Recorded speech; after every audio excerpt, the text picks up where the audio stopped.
Всем привет! Старое колесо от классики и ступица 9-го семейства Лады, за которыми я специально съездил на авторазборку. Натянув рукавицы, я детально осмотрел ступицу и диск, с которыми придется повозиться. Состояние мрак, резина с потрескавшейся поверхностью от времени и неплохой глубиной протектора. Ни в коем случае это не будет какая-нибудь реставрация, я просто построю что-то новое, но с применением вот этих двух старых деталей от автомобиля. Но прежде необходимо снять защиту за ненадобностью, открутив пустившие корни пару винтов. Так я и думал, с обычной отверткой дела не будет. ВД-40 мало поможет, и все же перемещаю ступицу в тиски для жесткой фиксации.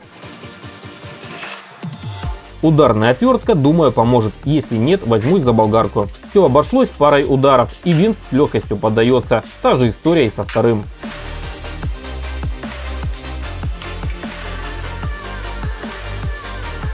Засчитываю ведро для сбора металла и продолжаю дальше. Ступица все еще на вид стрёмная. Привожу в нормальное состояние щеткой на болгарке.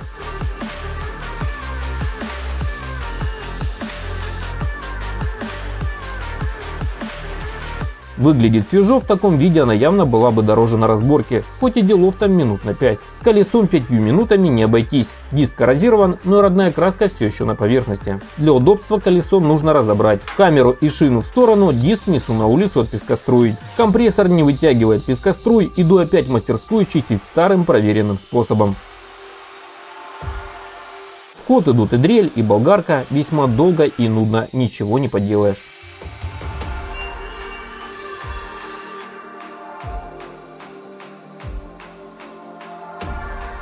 Зато результат шикарен, диск как новая копейка. Ну почти.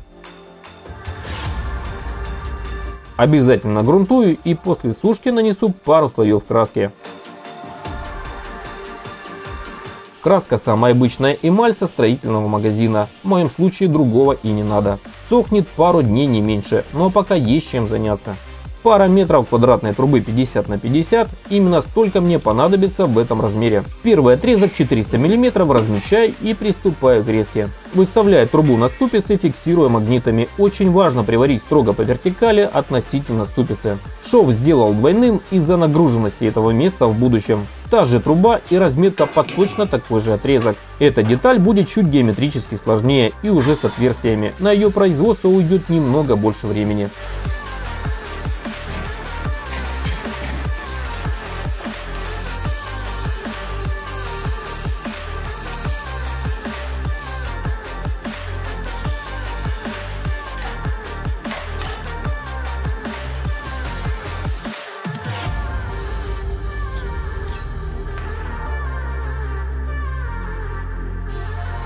И вот что получилось. В верхней части асимметричные стенки, а в нижней срез под углом. Теперь на разделку пожаловала профтруба 20 на 40. Еще один отрезок 400 мм и пара совсем небольших, образующих вместе крестообразную форму. Тянусь за китайским штангенциркулем, который я заказывал на Алиэкспресс и часто использую для разметки. К счастью, с качеством проблем за все время пользования никаких не было. Затем китайские магниты, которыми я фиксирую отрезки, и трудно уже представить, как я обходился без всего этого раньше. Кстати, спешу напомнить, что в скором времени, 11 ноября, на Алиэкспресс состоится грандиозная распродажа. Это отличный шанс заказать товар по заниженной цене от обычного, и я точно не пропущу этот день. Но буду разумно подходить к распродаже. И сейчас я расскажу, как сделать это выгодно. Качаем расширение AliTools, оставлю ссылку в описании под видео, или же можно найти в списке браузера, и переходим на AliExpress. Тут же видим рейтинг продавца, что вселяет безусловно надежду, что вас не обманут. Самый важный показатель, я думаю, для многих это цена, точнее ее история. Часто продавцы поднимают цены перед распродажей, чтобы создать фейковые скидки.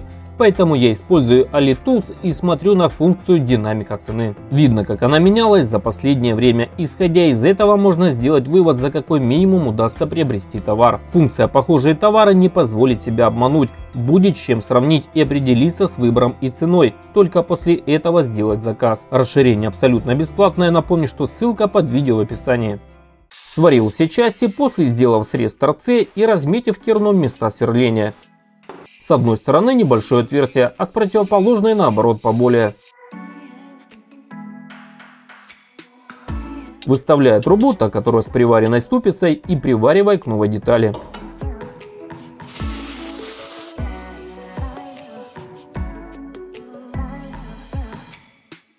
Оставшуюся третью деталь также привариваю, соединив все части вместе. Получается пока что-то непонятное и самовращающееся.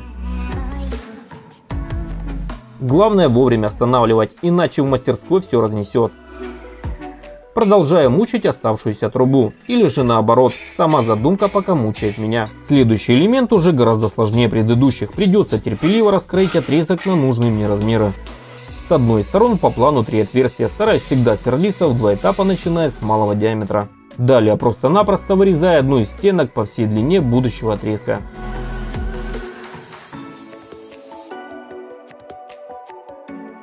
Теперь обе стенки я подрежу, разница по высоте между торцов будет всего 10 мм. И мало того, то что остается от трубы, необходимо теперь еще и сузить, срезав посередине небольшую полоску. Получившиеся уголки фиксирую на магнитах и буду пытаться аккуратно, без последствий деформации, их сварить. Ну а сверху та часть стенки, которую я вырезал ранее. Получилась труба, похожая на ножку стула, разве что с отверстиями. Напоследок вырезаю части стенок в торце с одной и противоположной стороны. И опять труба 50 на 50, по такому же принципу, как и предыдущую, меняя геометрически правильную форму на не совсем правильную. Добавляю вырез с одной из стенок. И снова труба 20 на 40, размечаю и режу. В торце, как и в предыдущих, вырезаю части стенок, по бокам отверстия и закругляю края.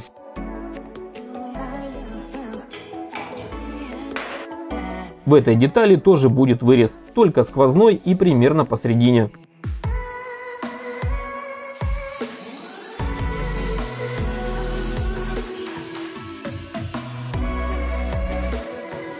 Все получилось, как и планировалось, и без остановок двигаюсь дальше. Еще один отрезок профтрубы, и для следующей детали, которую нужно сделать, я беру опять 50 на 50 и режу ее со всех сторон. Необходимо сварить уменьшенный нестандартный размер небольшого отрезка профтрубы для изготовления крепежного элемента.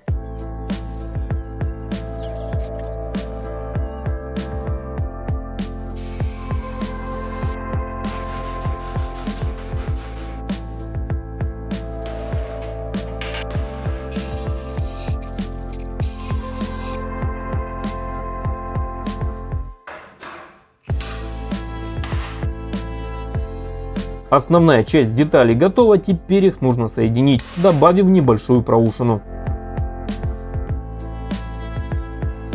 Снимаю фаску на краях, тем самым подготовив детали к сварке.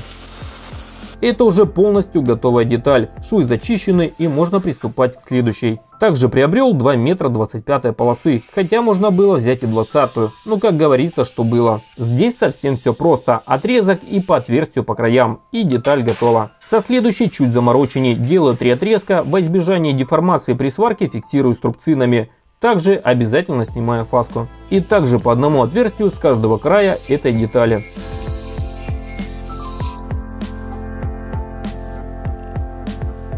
Занес остаток листового металла, приготовил шаблон и просто обвел по нему маркером. Таких деталей потребуется 2.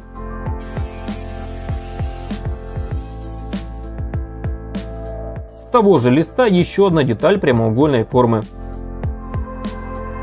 Фиксирую магнитами боковушки под 90 градусов и осторожно точками привариваю по всему периметру. Далее, прикладывая неслабое усилие, придаю форму листу, упираясь в боковушки и тут же все это приваривая. Получилась такая вот емкость, но это еще не совсем финальный результат. За кадром изготовил пару деталей крепежа, чтобы не тянуть время. Их я соединяю вместе и привариваю к задней стенке детали.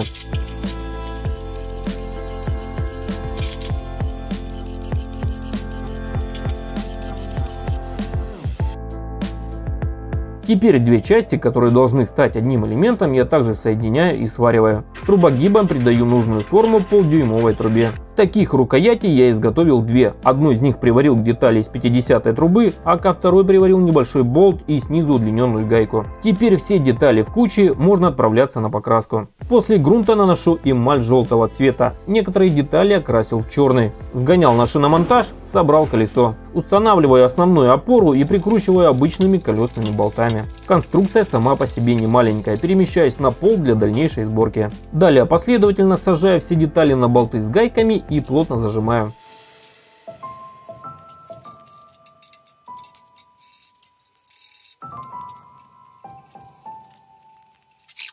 Одно из последнего сиденье сделал из 40-й доски. То, что было, погрунтовал и покрасил. Прикручивая 4 саморезами в заранее предусмотренные отверстия. Это уже точно последние велосипедные ручки на руль. Отлично сели на полдюймовые рукояти. Экскаватор готов. Это то, о чем меня просил сын в последнее время. Я решил ему пока ничего не говорить и сделать сюрприз. Вынесли с женой на улицу и установили на песок. Несмотря на большой вылет стрелы, конструкция получилась довольно-таки устойчивой.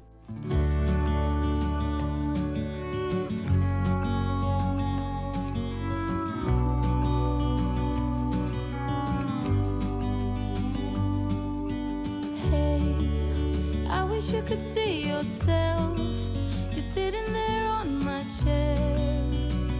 I'm staring at you. You don't even notice. Should have told you straight away. Конечно же, пришлось провести небольшой инструктаж о принципе работы этого чуда. Ведь у ребенка это первый опыт управления такой серьезной техникой. Для тех, кто хочет повторить и сделать своему ребенку детский экскаватор, оставлю в описании под видео ссылку с чертежами и всеми инструментами с AliExpress, которыми я пользуюсь в мастерской. Благодарность прошу оставить комментарий и оценить мою работу в этом видео. С вами был Андрей, до скорой встречи в следующих роликах, всем пока!